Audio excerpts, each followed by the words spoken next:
얼마 전 대통령 선거가 치러졌고 민주당의 이재명 후보가 당선되면서 새로운 시대가 열렸습니다. 우리나라는 선거철만 되면 빠지지 않고 등장하는 말이 있습니다. 정부의 재정 지출 확대는 국가 부채를 키우고 결국 그 부담은 미래 세대가 떠안게 된다는 것이죠. 그래서 정부는 건전 재정을 지켜야 한다는 목소리가 반복됩니다. 오늘은 정부 지출 확대에 대한 이 오래된 주장, 과연 타당한지 함께 따져보겠습니다. 국민들은 정부가 돈을 많이 쓰면 나라가 망한다는 말을 계속 반복해서 들었습니다. 정부 부채가 늘어나면 베네수엘라처럼 된다는 식이죠. 먼저 우리가 짚고 넘어가야 할 건 정부의 부채가 가계의 부채와는 다르다는 점입니다. 가계는 빚을 지면 죽기 전에 무조건 갚아야 되고 그게 안 되면 강제 집행을 당하거나 경제적 리스크를 모두 본인이 감당해야 합니다. 가계부채는 조절 불가능한 채무인 거죠.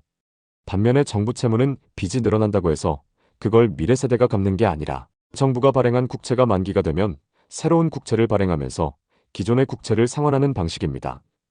이러한 구조는 통상적인 빚의 개념인 정해진 기한에 갚아야 한다는 상식과 상반되는 측면이 있죠. 그래서 이걸 이해하지 못하면 정부가 지출을 늘리면 파산하게 되고 미래 세대에게 빚을 떠넘기며 베네수엘라처럼 된다는 말에 속게 됩니다. 실제로 베네수엘라나 아르헨티나 같은 나라는 정부 부채가 문제였던 것이 아니라 무제한적인 통화량 증가, 그로 인한 환율과 인플레이션 폭등이 국가를 망가뜨린 핵심이었습니다. 베네수엘라는 겨우 몇 년 사이 통화량이 수천 배 증가했기 때문에 환율도 3000% 가까이 올랐으며 물가 상승률도 계속해서 연간 전년 대비 수백 %씩 발생하고 있는 나라이죠. 그런데 우리 정치권에서는 정부의 재정 지출 확대를 이야기할 때마다 어김없이 베네수엘라처럼 된다는 극단적인 비유를 꺼내들곤 합니다. 이런 주장은 실제 사례와는 전혀 맞지 않는 과도한 비약에 불과한 거죠. 흥미로운 사실은 이런 나라들의 GDP 대비 정부 부채 비율은 오히려 낮아지는 집계가 많이 나온다는 겁니다. 초인플레이션이 발생하면 GDP가 명목상 폭증하게 되고 정부 부채의 실질 가치는 녹아버리기 때문입니다. 즉, 베네수엘라 같은 나라가 망한 이유는 정부의 빚이 많아서가 아니라 통화 가치가 무너졌기 때문인 거죠. 같은 빚을 지더라도 파산 가능성의 위험이 더 높은 것은 정부가 아니라 가계입니다.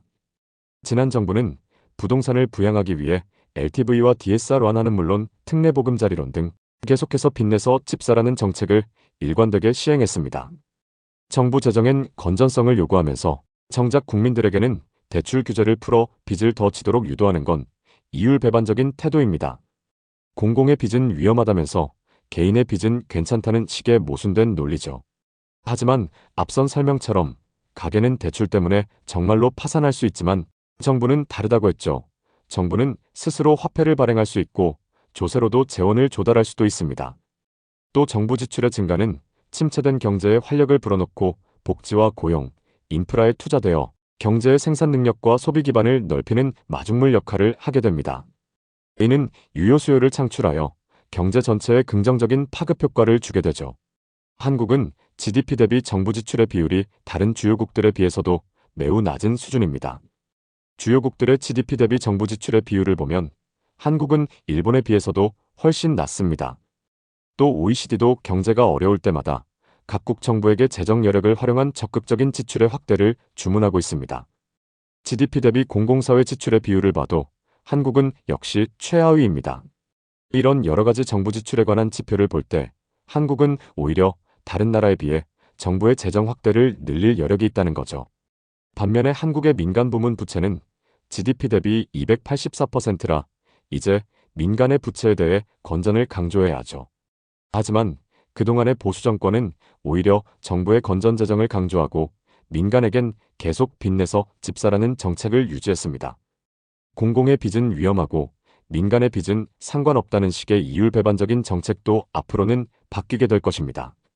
IMF나 세계은행 같은 국제경제기구도 한국의 2030년까지의 GDP 대비 정부 부채 비율은 60% 수준이라 전망합니다. 이는 국제 기준으로 볼 때도 향후 한국 정부가 정부의 부채 비율을 60%까지 늘려도 안정적인 수준에 속하는 거죠. 앞으로 정부의 부채 비율이 증가할 것이라고 위기로 간주하는 것은 국제 기준에 비춰봐도 과도한 우려입니다. OECD 주요국들의 GDP 대비 정부 부채 비율은 100% 근처인 나라도 많죠. 그리고 지금 같은 저성장 환경에서는 공공부문의 역할과 미래 투자가 더 중요해지는 시점이죠. 정치인들은 유권자를 겁주려 합니다. 정부 지출이 늘어나면 국가가 파산한다는 허상을 심고 복지 지출의 확대나 공공 투자에 대한 국민적 저항을 유도합니다. 그러나 진실은 단순합니다.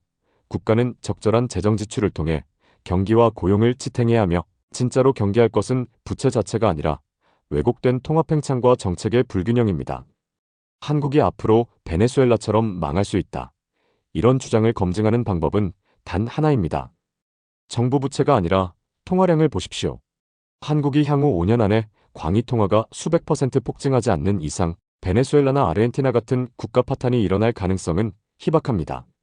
우리가 진짜로 걱정해야 될 것은 정치적 프레임에 흔들리는 비과학적 재정 담론이며 그것이야말로 국민 경제의 근간을 좀먹는 위험한 선동이었던 것입니다.